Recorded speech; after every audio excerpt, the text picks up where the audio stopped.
Hola, buenas tardes, bienvenidos a un nuevo webinar de actualización con expertos. En el día de hoy nos acompaña el doctor Daniel Dini. Él es médico anestesiólogo de ARBA, actualmente forma parte de la subcomisión de neuroanestesia, es docente de la carrera y creo que no necesita más presentaciones, todos los conocemos de la amplia variedad de cursos que ha brindado. En el día de hoy nos va a hablar sobre interacción corazón-pulmón, hemodinámica, ventilación mecánica y cerebro. Escuchamos todos atentos su charla. Bueno, muchísimas gracias, Vale, y también a través tuyo a la Secretaría Científica por esta oportunidad de compartir algunos datos e intercambiar con los alumnos, básicamente, y generar algunos disparadores. En esta oportunidad vamos a tratar de ver una visión global de la perfusión cerebral a través de una mirada particular respecto de lo que es un poco más convencional, para poder generar disparadores en el público y que se piense este tema desde un ángulo diferente. Así que bueno, muchísimas gracias, muy agradecido.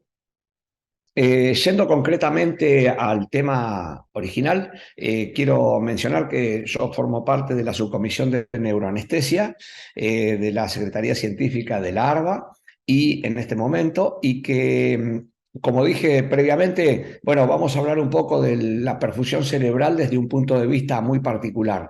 Básicamente voy a hablar muy poco de la perfusión cerebral, porque en realidad lo que quiero llamar la atención es sobre otra cosa acerca de la perfusión cerebral. Por eso dice visión integrativa sistémica de la perfusión cerebral. Bueno, en primer lugar, algunas frases como para llamar la atención sobre algunos aspectos. La forma más imbatible de confundir las cosas o equivocar en un diagnóstico y por ende la terapéutica es no tener clara causa y consecuencia. En todo aspecto, en cualquier aspecto que nosotros nos manejemos, causa y consecuencia es necesario separarlo y a partir de ellos empezar a pensar. Entonces, yo siempre, digamos, trato de hacer hincapié en las causas, en la fisiopatología, en lo subyacente, y que las consecuencias nosotros las vemos con los monitores, bien o malas o buenas. Perfecto. Ya decía Barton en el año 1927, detrás de la perfusión cerebral hay algún montón de mitos y que en realidad uno, en la medida que empieza a conocer, los mitos se derriban.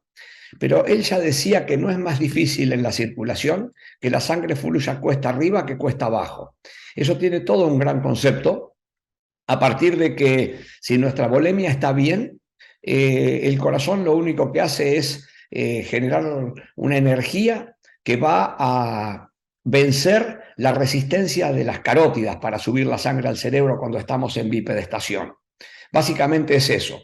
No es por altura, hay un montón de cosas, es un circuito cerrado. Ese circuito cerrado permite que cuando yo le pongo una fuente de energía se autoabastezca en forma adecuada. El problema viene después cuando el circuito lo semiabrimos o le cambiamos las condiciones de trabajo. Y esas condiciones de trabajo en el humano normal o en el mamífero de sangre caliente, en cuya perfusión cerebral, la presión de perfusión cerebral es de alrededor de 70-75 milímetros de mercurio como la nuestra, de media, evidentemente pasan cosas que la naturaleza se las arregla sola, pero nosotros por no comprenderlas, yendo previamente pensando en la diapositiva previa, causa y consecuencia, muchas veces nos confundimos. Perfecto.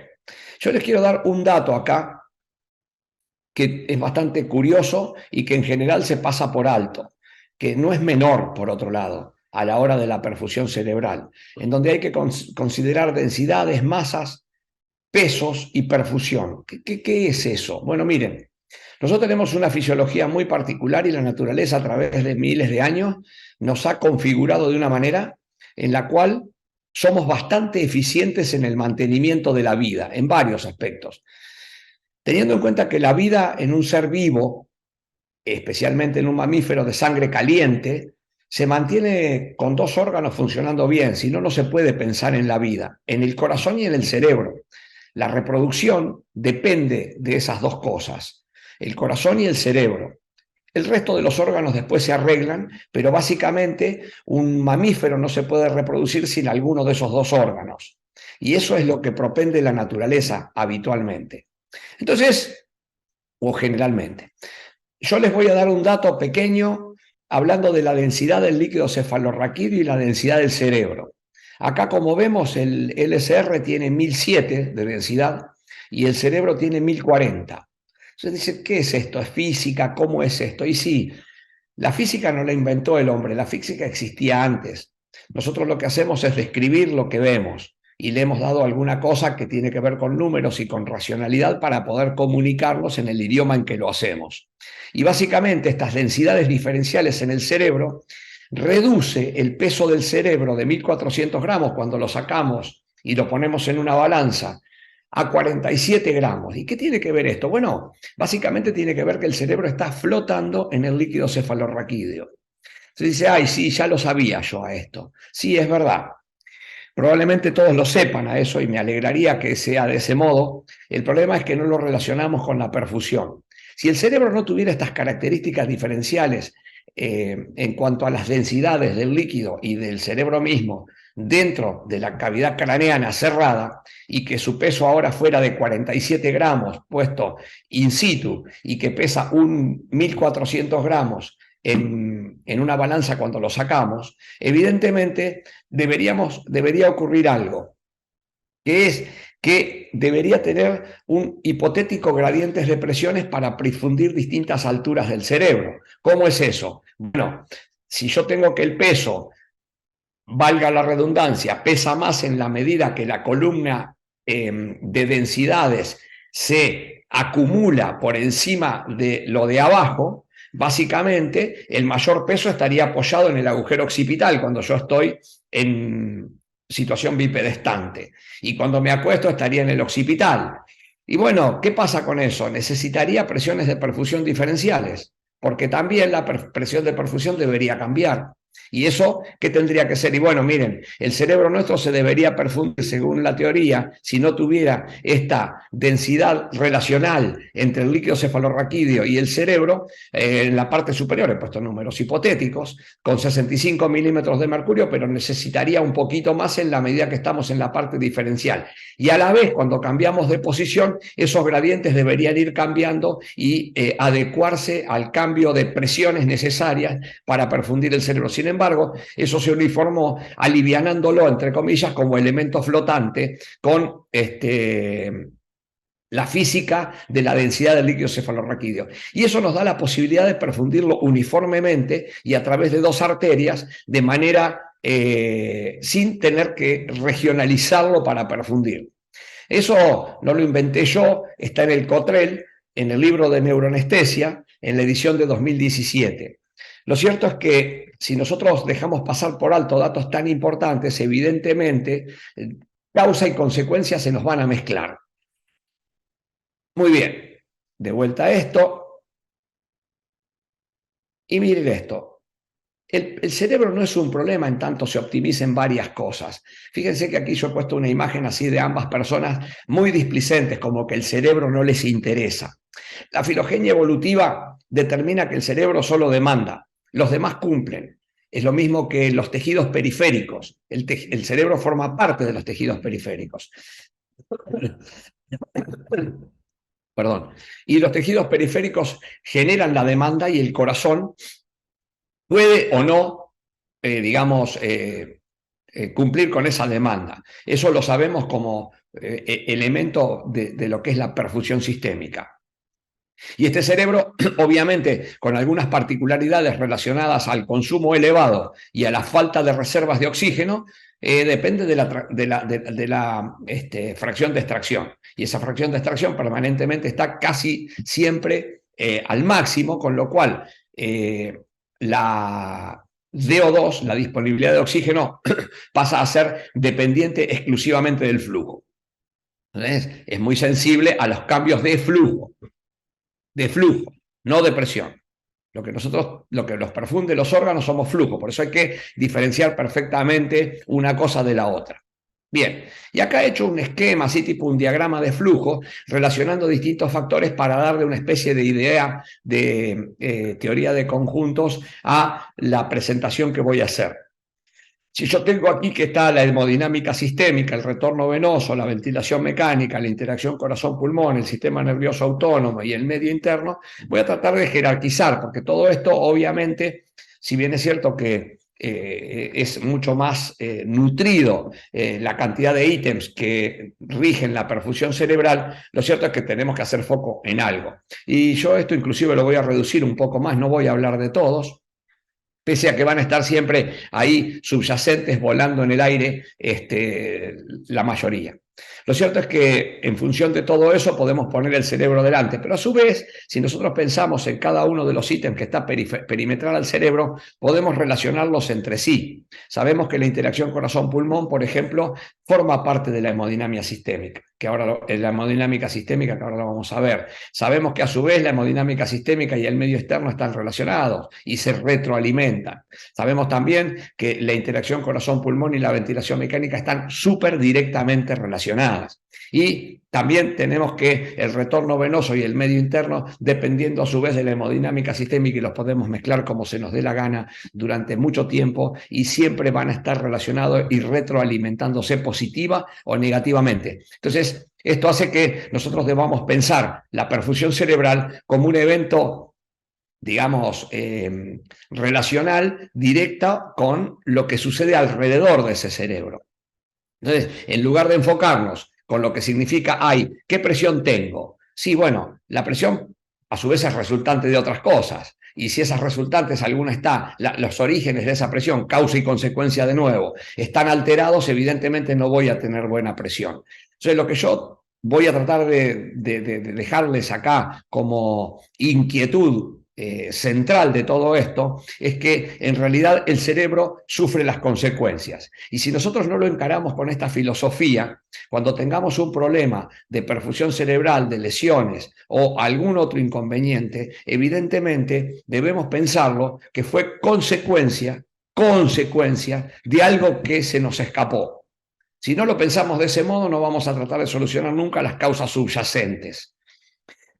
A la luz de lo que estamos hablando hoy, bueno, el medio interno lo he tachado, pero a la luz de lo que estamos hablando hoy, algunos conceptos nuevos respecto de lo que es modernos, podría decir yo, no nuevos, y una visión moderna de lo que es la ventilación mecánica, la interacción corazón-pulmón y el retorno venoso. En esas tres preferentemente voy a hacer hincapié en lo que sigue. Bueno, ¿cómo jerarquiza la naturaleza la perfusión de órganos? Básicamente, la protección primaria la hace sobre los órganos lábiles. Como dije recién, esos dos órganos, corazón y cerebro, son los más lábiles ante la ausencia de oxígeno.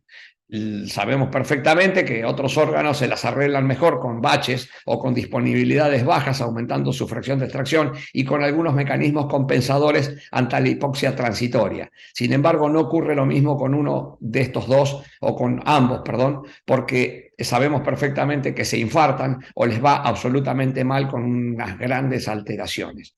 Y bueno, esa jerarquía hace que en general todo el organismo, digamos, se organice para que ellos dos se mantengan bien. Y esa filosofía rige en la vida diaria en todos los mamíferos de sangre caliente. ¿Y cómo es esto? Bueno, el organismo toma medidas de afuera hacia adentro. Primero deja sin perfusión la piel, los músculos, el lecho mesentérico, que inicialmente estos órganos o circulaciones parciales se van inmolando para que la especie sobreviva manteniendo el corazón y el cerebro intactos. Eso lo sabemos que es de este modo.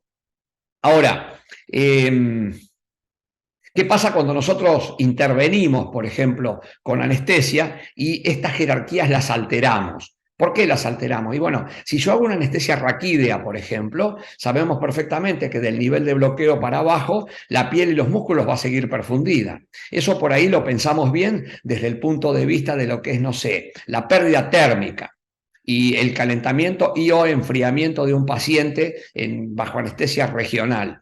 El problema es que no lo pensamos, que estamos rompiendo mecanismos de compensación que habitualmente, si yo hubiera perdido volumen, por ejemplo, la piel, los músculos y el lecho mesentérico de esa zona estaría constricto para que yo no entre en un estado de lipotimia, que la voy a mencionar después. En el mejor de los casos, la lipotimia, que es un buen ejemplo para empezar a pensar la perfusión cerebral bajo anestesia y criticarse la lipotimia, a través de la lipotimia, cosas que hacemos todos los días. Entonces, bueno, estos órganos que son más resistentes, de algún modo irrecuperables ante periodos de isquemia, si bien es cierto que no la pasan bien ninguno, porque no está previsto que la pase hermoso un órgano deficitario de oxígeno, pero sin embargo tienen mayores resistencias y un índice de recuperación mayor después de un periodo de isquemia en determinadas condiciones y de determinada duración. Bueno, ¿qué sucede cuando anestesiamos un paciente? Con el retorno venoso, fíjense que yo activé a la izquierda acá el retorno venoso, siempre haciendo base en el esquema inicial que les mostré. Bueno, indefectiblemente hay un deterioro del retorno venoso. ¿Por qué? Y porque estamos rompiendo con los mecanismos simpático-adrenérgicos que nos mantienen a nosotros. Sabemos perfectamente que si yo ahora que estoy sentado en esta silla me paro bruscamente, tengo un sistema de compensación que se llama la acomodación del retorno venoso para evitar la hipotensión ortostática, de sentado a de pie.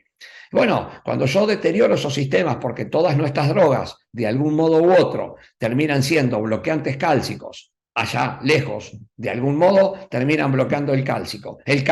Y el calcio participa en un montón de reacciones que son de compensación, especialmente relacionadas con el sistema nervioso autónomo. Entonces, de este modo, nuestras anestesias, por mejor que la hagamos, siempre deterioran el retorno venoso por alteración del sistema nervioso simpático. Ahora me dicen ustedes, ¿por qué sobre el retorno venoso? Y bueno, el retorno venoso tiene unas particularidades que yo no me voy a meter, solamente las voy a mencionar. Quiero ponerlos en contexto global, esa es la intención de la presente. Y el retorno venoso se altera tanto porque tiene una cantidad de receptores en el lecho venoso dependientes del sistema simpático, receptores alfa, que permite mantener el control adecuado. Cuando todos esos receptores de golpe, es como si el sistema venoso tuviera un upregulation, hay muchos receptores y yo le saco el alimento bruscamente a esos receptores. Bueno, va a haber un déficit del sistema de control que esos receptores mantenían. Esa particularidad del sistema venoso hace que cuando yo hago anestesia se deteriora el retorno. Y el retorno es volumen, y el volumen es volemia. Entonces tengo una hipovolemia relativa, no absoluta porque la sangre no se perdió al exterior del paciente. Entonces esa alteración del retorno venoso a mí me permite que el sistema comience a funcionar en forma inadecuada.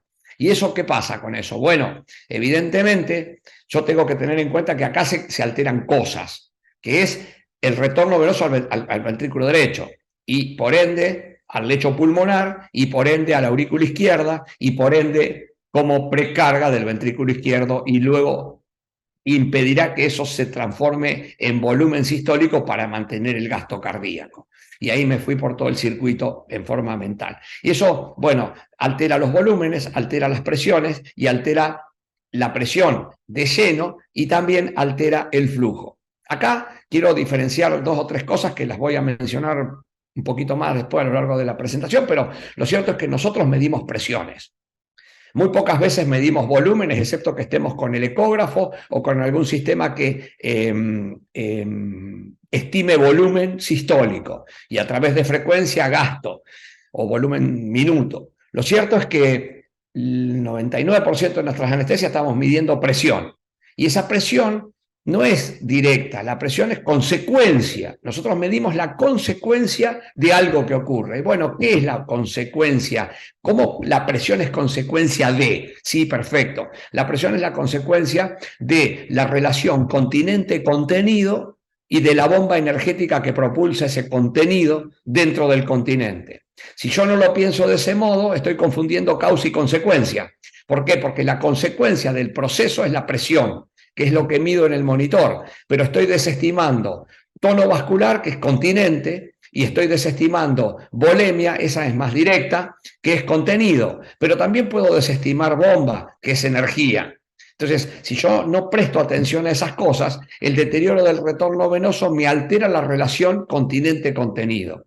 Y como lo que mido es presión, está baja la presión, pero en realidad lo que falta es volumen relativo al tamaño del nuevo continente. Esos son los términos físicos en los que deberíamos pensar este tema. Y bueno, al no haber digamos, buena relación continente-contenido, el continente se agrandó y la energía de la bomba se disipa. Y en lugar de transformarse en propulsión, esa propulsión es menor o relativa a la anterior y nosotros vemos como que está la presión baja, pero en realidad lo que sucede es que hay bajo flujo, porque lo que aporta oxígeno a un tejido es el flujo y que llega nuevo volumen con, si ustedes tienen, por ejemplo, para pagar los impuestos a fin de mes, podrían hablar de flujo de dinero, ¿correcto?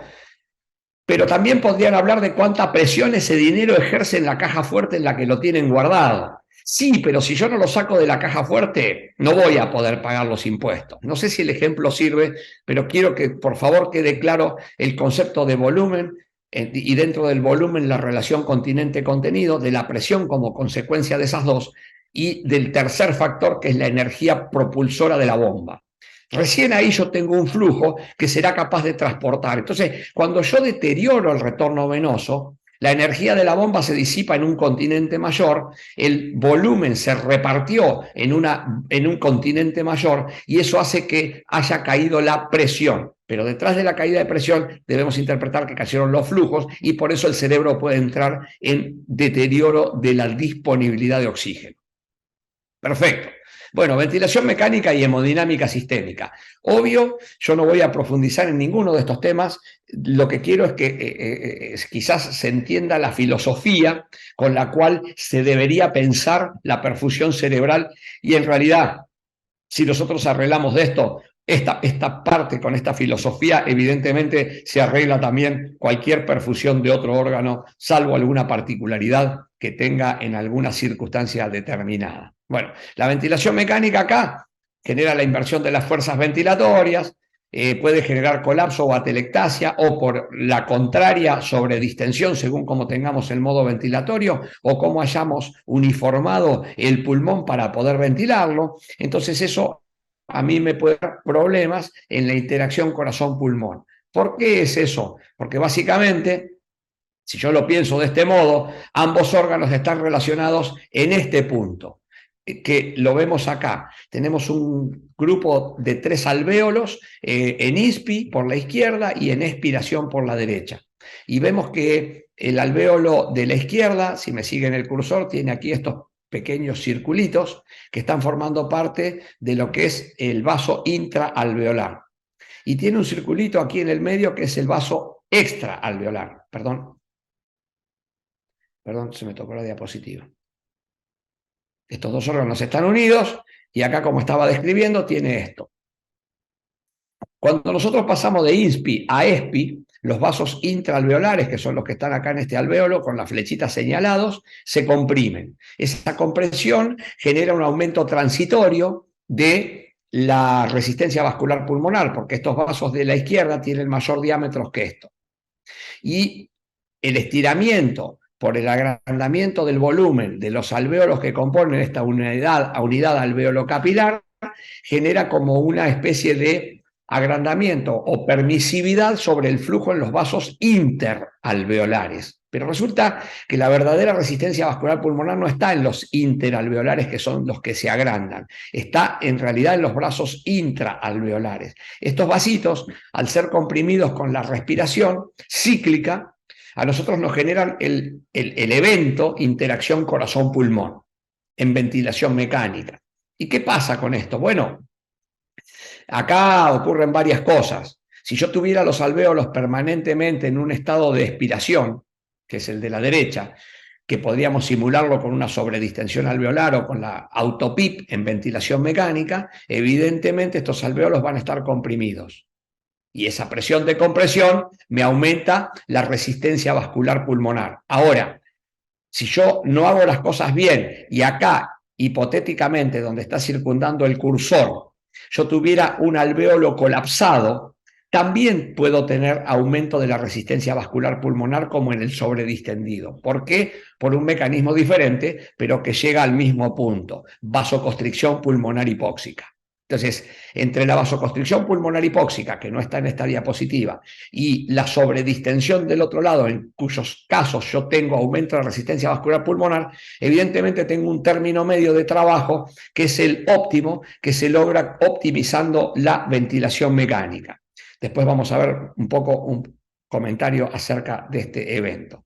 Lo cierto es que aquí reside la central de operaciones de la interacción corazón-pulmón, y también reside otro punto. En este mecanismo íntimo de la unidad alveolo-capilar es donde reside parte de la explicación de los monitores de variabilidad de volumen sistólico que utilizamos frecuentemente, en cuyo caso se ven los delta ups y los delta down. En este caso está relacionado con este movimiento de fuerzas en la ventilación mecánica en cada fase del ciclo respiratorio, INSPI y EXPI. Perfecto. Lo he agrandado acá, perfecto. Acá hay una especie de explicación de lo que acabo de decir, como para reforzarlo, ¿correcto? El extraalveolar y acá. Les quiero hablar de una entidad que es muy importante. ¿Por qué? Porque si nosotros alteramos la interacción corazón-pulmón, vamos a tener un problema. ¿Qué es el problema que vamos a tener con esto que acabo de describir previamente? El problema que vamos a tener es que la sangre no va a llegar adecuadamente a la aurícula izquierda. Y si la sangre no llega adecuadamente a la aurícula izquierda, en este caso hasta donde venimos, puede suceder por dos cosas. En primer lugar, porque se alteró el retorno venoso. Al no ser gasto derecho tampoco será gasto pulmonar, y al no ser gasto pulmonar tampoco va a ser precarga del ventrículo izquierdo. Eso es por un lado, pero por otro lado puede ser que el retorno venoso esté adecuado y yo estoy generando un stop o una resistencia elevada en el lecho vascular pulmonar. ¿Y por qué es necesario tener en cuenta esta resistencia elevada? Evidentemente porque si algo que no pasa por el pulmón, yo no puedo pensar que va a ser gasto cardíaco izquierdo, porque no llega a la aurícula izquierda y porque esta tampoco lo precarga el ventrículo izquierdo. Esta entidad, que es el resistor de Starling, se arma dentro del pulmón. Se arma en forma mecánica por la ventilación, inspiración, expiración, en forma no seteada adecuadamente o no programada, o se arma en forma bioquímica por la vasoconstricción pulmonar hipóxica. Pero en realidad la forma bioquímica no es un verdadero resistor de Starling, porque cuando evaluemos ahora cómo llega, vamos a ver que la forma bioquímica tiene efecto sobre el vaso y no sobre la parte mecánica ventilatoria. ¿Qué es el resistor de Starling? Es una entidad física que consta de una caja cerrada en la cual dentro de ella hay un tubo colapsable, unido por dos tubos rígidos que le permiten la entrada y salida desde la caja. Y si vemos acá el flujo que transita de izquierda a derecha en la imagen, podemos prestar atención a lo siguiente. En la medida que yo aumente la presión en la caja, van a suceder cosas. El flujo por ahora está pasando bien, como lo veo acá. Pero hay una presión externa al tubo, que es la presión de la cámara, y este tubo elástico puede ser comprimido, ¿correcto? Acá tenemos la presión aguas arriba y acá la presión aguas abajo. Estos resistores de Starling existen en el organismo en muchos lugares. No es el momento para describirlos, pero es interesante que al que le interesa se ponga a leerlo. Lo cierto es que si yo le meto presión a la cámara, va a empezar a comprimirse el tubo rígido y le va a ser más dificultoso que el agua o el fluido aguas arriba transite hacia aguas abajo.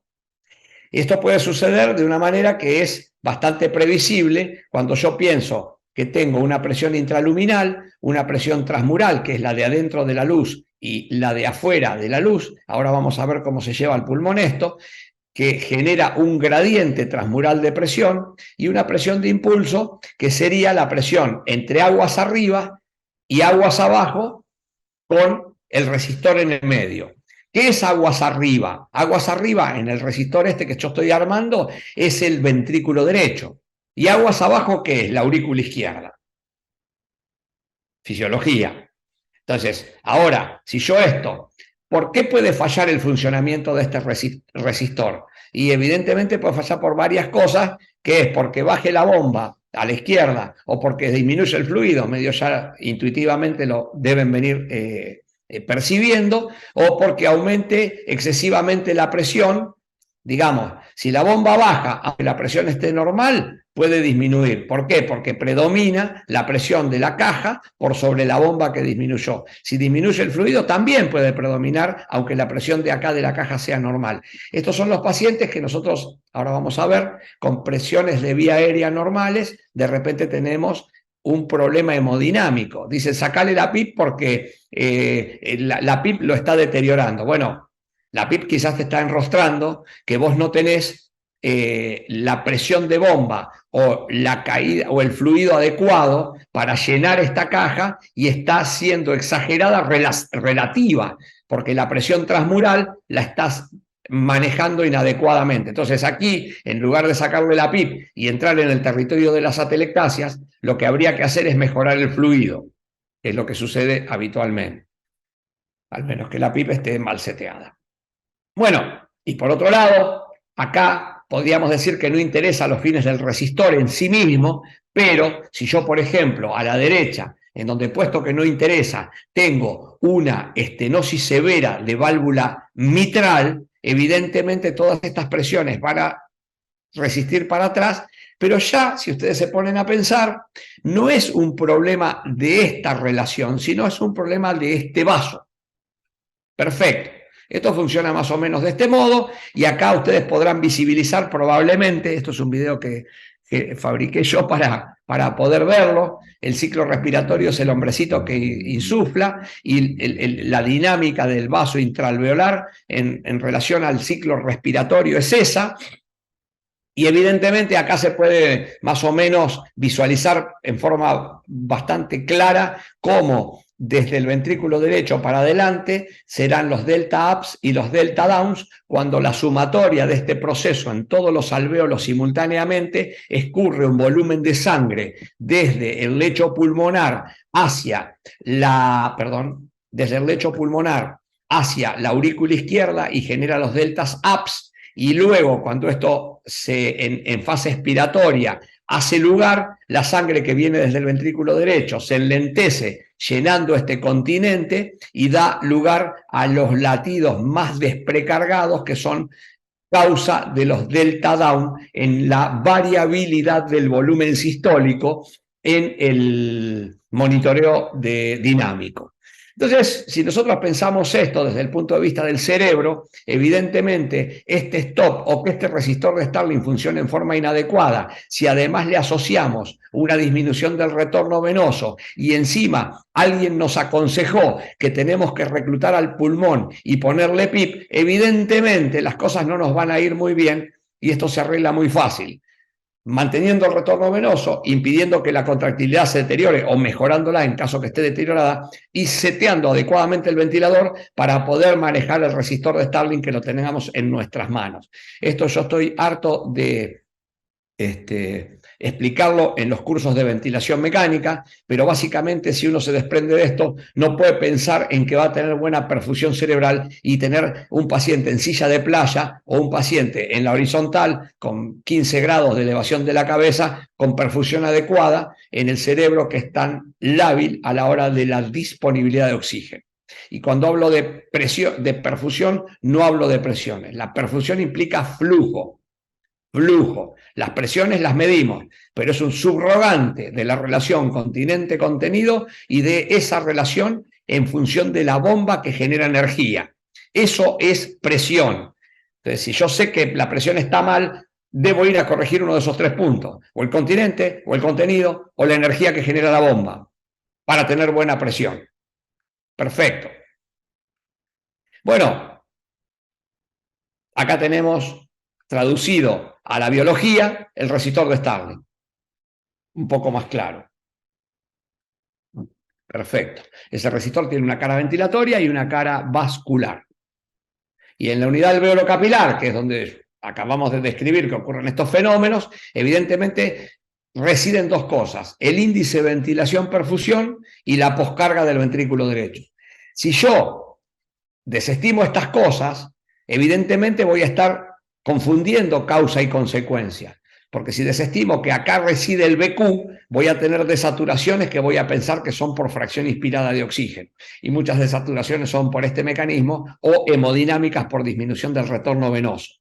Pueden ser por shunt o por hiperpresión, o sea, por espacio muerto alveolar o por shunt o por hemodinámica, que en definitiva terminan lo mismo, o en shunt o en espacio muerto alveolar. O sea, unidades ventiladas con vasos no perfundidos, espacio muerto alveolar. Y la poscarga del ventrículo derecho, obviamente un ventrículo que no se adapta a los cambios de presión en forma adecuada, cuando yo le elevo la presión a superar en el lecho pulmonar, evidentemente voy a estar en problema. Estoy haciendo una falla ventricular derecha transitoria. Bien. ¿Qué sucede cuando anestesiamos un paciente? Básicamente sucede algo en alguno de estos puntos del circuito, que es la circulación general. Ahora vamos a ver. Sucede algo, pero el cerebro está metido en el medio. Entonces yo digo, mira, no tengo buena perfusión cerebral. Che, ¿cómo estás con la TAM? Porque tenemos un paciente en silla de playa. Mira, la TAM está en 54. ¿Y qué vas a hacer para mejorarla? Y le voy a hacer un vasoconstrictor. Evidentemente, si yo te digo que le hacemos un vasoconstrictor, vamos a mejorar la presión. ¿Por qué? Porque sin mejorar volumen, yo lo que hago con el vasoconstrictor es adecuar el continente al contenido, y no siempre es lo correcto.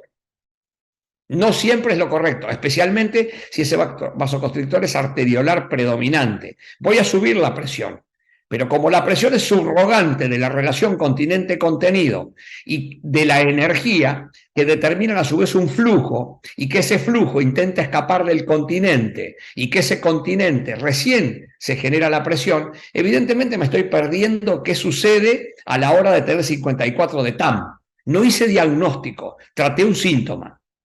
No hice diagnóstico, traté un síntoma. Entonces tengo que tratar síntomas, causas subyacentes para que los síntomas mejoren. La presión variada en un paciente es un síntoma, porque la presión es una causa de cosas que suceden detrás. Y lo que hay que ir a tratar son las causas de la presión. Relación continente-contenido y energía. Y si el paciente no perdió sangre, ¿dónde está el contenido? El contenido se desparramó en algún lugar que no estamos pensando. Y ese lugar en general, por la fisiopatología y fisiología, es el lecho venoso. Y no el lecho venoso periférico. El lecho venoso periférico participa, pero muy poquito. Lo que gran participa es el lecho venoso mesentérico y cutáneo en la biología normal. Perfecto. Bueno, vamos a tratar de ver dónde están estas cosas. ¿Correcto? Tengo la volemia en todo el circuito, que puede estar, ahora vemos dónde. Tengo por otro lado el retorno venoso, que puede estar alterado en algún sitio. En la circulación sistémica, en la parte venosa, hay gran cantidad de complacencia para admitir hasta 4 o 5 litros de volumen. Entonces, si yo tenía un paciente que tiene un continente, vamos a hablar de continente, de 4 litros y medio cuando viene a la camilla de quirófano, y que yo después le hago mis fármacos y esos 4 litros y medio pasan a una complacencia del continente de 6,5. Y perdí una cantidad de volumen que se distribuyó ahora en un continente mayor que hasta hace un rato no estaba. Lo que yo tengo que hacer inicialmente es restituirle el tamaño a ese continente. No vasoconstreñir al paciente. Hay un concepto que es tremendo, confundir restituir tamaño con vasoconstricción. El concepto de la fisiología en la vasoconstricción es aumentar la resistencia de un lugar. ¿Correcto? Pero también tenemos que entender que cuando salimos de lo normal y vasoconstreñimos, es probable que aumentemos la resistencia. Ahora, cuando salimos de lo patológico inmenso, lo que inicialmente puede ser una vasoconstricción, que si quieren le podemos dar el nombre de vasoconstricción, pero es una constricción relativa, desde lo inmenso a volver a lo normal. Entonces yo quiero que quede claro esa parte. Entonces dice, ¿cómo le haces? ¿Qué pasó? Y si hacemos un hepático, y bueno, mirá, si haces un hepático y te pasás de la vasoconstricción, también vas a hacer problema. Lo que interesa es esto, volver a lo normal desde lo relativamente alterado. Perfecto.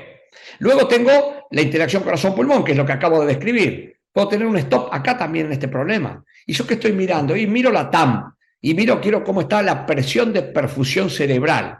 Bueno, también acá hay otras cosas. Si yo, por ejemplo, tengo la volemia normal, pero tengo 4 de hematocrito, evidentemente la disponibilidad de oxígeno va a estar alterada. No quiero ponerme a pensar en esas cosas en este momento. Quiero ir más a lo concreto.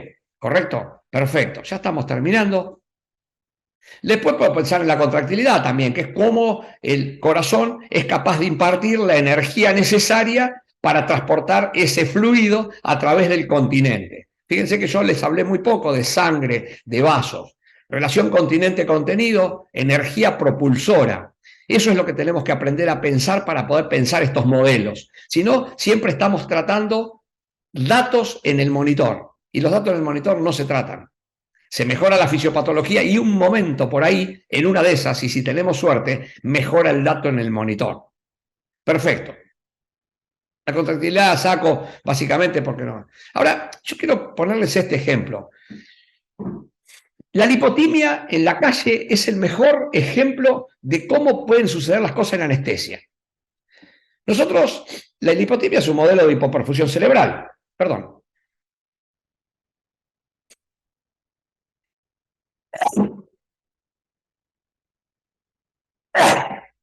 Disculpas. Los estornudos son causa de muchos accidentes en el tránsito y son causa de problemas en las presentaciones web. Bueno, ¿qué quería decir con la lipotimia? ¿Por qué le ocurre una lipotimia a un paciente? Por hipoflujo cerebral. ¿Correcto? Supongamos que ese paciente no tiene un trauma vascular, no se le rompió ni la aorta, ni la arteria femoral, ni perdió sangre. Esa sensación de, ay, me mareo, es hipoflujo cerebral. ¿Correcto? Lo que pasa es que ese paciente no lo puede decir cuando nosotros estamos bajo anestesia. ¿Por qué? Porque no tiene la oportunidad de manifestarlo. Ahora, ¿por qué ese paciente que está tirado en el piso se cayó al piso? Básicamente porque la hipoperfusión cerebral fue tal que de repente pierde el equilibrio. ¿Por qué la naturaleza hizo que pierda el equilibrio? Bueno, porque en realidad ahora lo puso en la horizontal al paciente. Y yo acá quiero marcarles una cosa que es tremenda, porque yo hace un rato les dije que es tan el concepto de Barton, que es lo mismo elevarla que bajarla la presión a la sangre. Entonces dice, doctor, ¿cómo es esto? Si resulta que usted me dice eso al principio de la presentación y ahora me dice que la lipotimia al paciente lo pone en la horizontal para mejor perfusión. Claro, el problema es que Barton hablaba de un paciente normovolémico y con la relación continente-contenido adecuada y con la bomba generando la energía propulsora adecuada. Ahora, si yo de repente a esta paciente le puse, sin querer, una inyección subcutánea de NTG, nitroglicerina, la paciente proporcionalmente le va a ir haciendo efecto, se va a cambiar el tamaño del continente y esa relación continente-contenido va a ser menor. Alterada, perdón. ¿Y qué va a pasar con ese paciente? La energía que genera la bomba para transportar el fluido se disipa en un sector mayor y esa disipación hace que sea menos eficiente. Al ser menos eficiente transporta menos flujo y al transportar menos flujo transporta menos oxígeno y entonces el paciente dice, ay, estoy mareado. ¿Qué pasa con eso? Llega a un punto en donde decide o la naturaleza lo acuesta. ¿Para qué? Para que la energía disipada de la bomba en una relación continente-contenido alterada pueda ser un poquito más eficiente, porque ahora sí se jerarquiza la diferencia de alturas, cosa que no sucede cuando la relación continente-contenido y la bomba están normales. Entonces, acá viene el gran secreto de esta foto. Cualquiera sabe que hay que levantarle las piernas y recuperar volumen a un paciente y nosotros no nos planteamos en anestesia. A un paciente que le acabamos de hacer la inducción y que no perdió sangre. Entonces, si este concepto que lo sabe cualquiera en la calle, probablemente la persona que le está levantando los pies al paciente que está en el piso no sepa explicar la fisiopatología como la deberíamos conocer nosotros. Pero dice, mira, levantarle las piernas que en un ratito aparece la conciencia de vuelta y vamos a poder preguntarle qué pasó o cómo se siente. Entonces, si nosotros nos perdemos de vista estas cosas, cuando hacemos la inducción anestesia, anestésica, lo que estamos haciendo es cambiando la relación continente-contenido. Y aunque la bomba siga mandando la misma energía, la disipación de esa energía hace que el flujo sea menor. Y al ser menor ese flujo, yo no puedo pensar en tener propulsión de fluido para el cerebro. Ni que hablar si además estoy en una silla de playa, porque al paciente lo pongo en situación de lipotimia, pero no lo dejo que la naturaleza lo tire al piso. Entonces, entendamos que es la perfusión cerebral en un paciente en silla de playa, que no es esta presentación. Es una relación alterada continente-contenido, en donde la bomba, porque ustedes la mayoría de las veces no tienen falla cardíaca en un silla de playa, y sin embargo hay más que algún inconveniente a la hora de mantener la perfusión en un paciente sentado. Y si no tienen falla cardíaca, ¿qué cambió de los tres parámetros que yo les acabo de mencionar que conforman la presión y el flujo? Cambió la relación continente-contenido.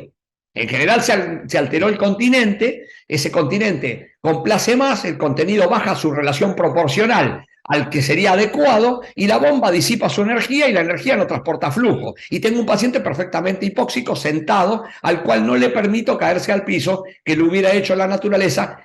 Hubiera sido mejor que la silla de playa ocurra en una vereda, en la calle, en la acera, y no en un quirófano en estas circunstancias. Perfecto. Entonces, si solo medimos presión, pero la presión es una resultante de esta alteración continente-contenido, estamos equivocados en cómo lo vemos. Perfecto, un comentario a cada uno de los tres y ya estamos. En la contractilidad no la puse. La volemia, obviamente la tenemos que ver desde la volemia efectiva, desde la viscosidad, porque un paciente tremendamente anémico tiene hipoviscosidad y esa hipoviscosidad genera shear estrés y el shear estrés genera óxido nítrico y el óxido nítrico vasodilata aún más a un paciente ya en general hipotenso. Y de esto depende el transporte de oxígeno. El retorno venoso, la volemia relativa hacia el retorno venoso. Si el paciente no perdió volemia al exterior, el problema que tengo es volemia relativa.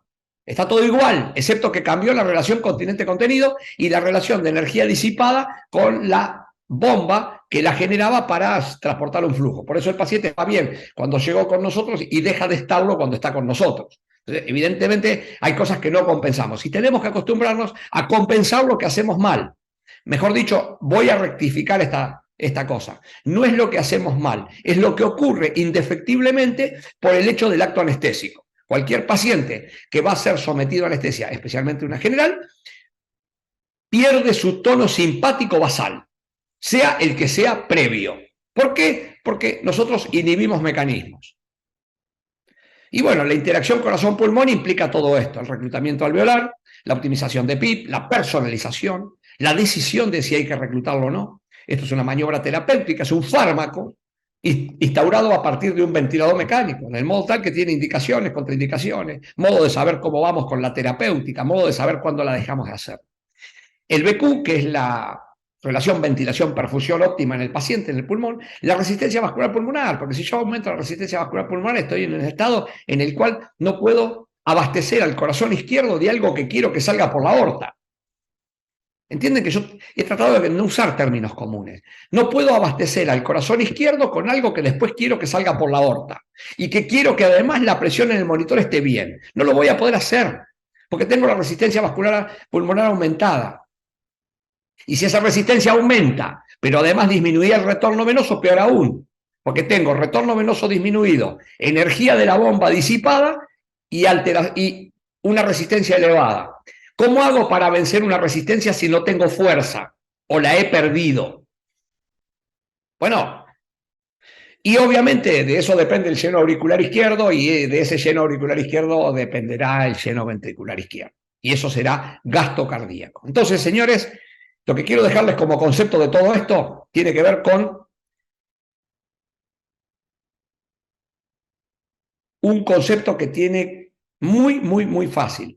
Nosotros no podemos perfundir un cerebro si no arreglamos el resto. Porque el cerebro sufre las consecuencias, buenas o malas, de lo que suceda con el resto. Del mismo modo que la presión es una resultante de un montón de cosas que suceden con las variables que conforman la presión. Entonces, de este modo, les agradezco mucho la atención, espero haber generado disparadores Y bueno, agradecer de vuelta a la Secretaría Científica, agradecer la oportunidad que nos han dado de formar parte de la subcomisión de neuroanestesia de la Asociación de Anestesiología de Buenos Aires y obviamente poder expresar estas cosas para generar,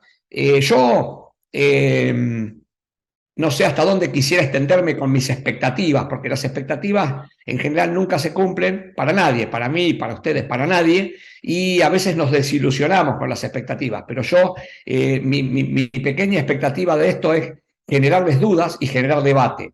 Yo creo que estamos capacitados desde la subcomisión de neuroanestesia para poder, digamos, llevar adelante los debates que se generen a partir de esto y poder debatir con los alumnos vía mail o la vía de comunicación que les entregue la Asociación de Anestesiología para poder salvar las dudas y obviamente detrás de todo esto que está, que no le pase nada a nuestros pacientes, que salgan mejor, que no tengan morbimortalidad posoperatoria. Así que bueno, muchísimas gracias y nos estaremos viendo. Bueno, muy interesante la disertación que ha dado el doctor Daniel Dini. Agradecemos su participación en este webinar. Seguramente, como él dice, se va a generar debate y se van a generar dudas. Aprovechamos la oportunidad para invitar a la gente a que participe de todas las actividades que este año la Subcomisión de Neuroanestesia ha planificado. Y si tienen alguna duda puntual, pueden escribir a la Secretaría Científica y nosotros le haremos llegar su consulta al doctor. Agradecemos a todos por estar ahí conectados y nos vemos en el próximo webinar. Buenas noches.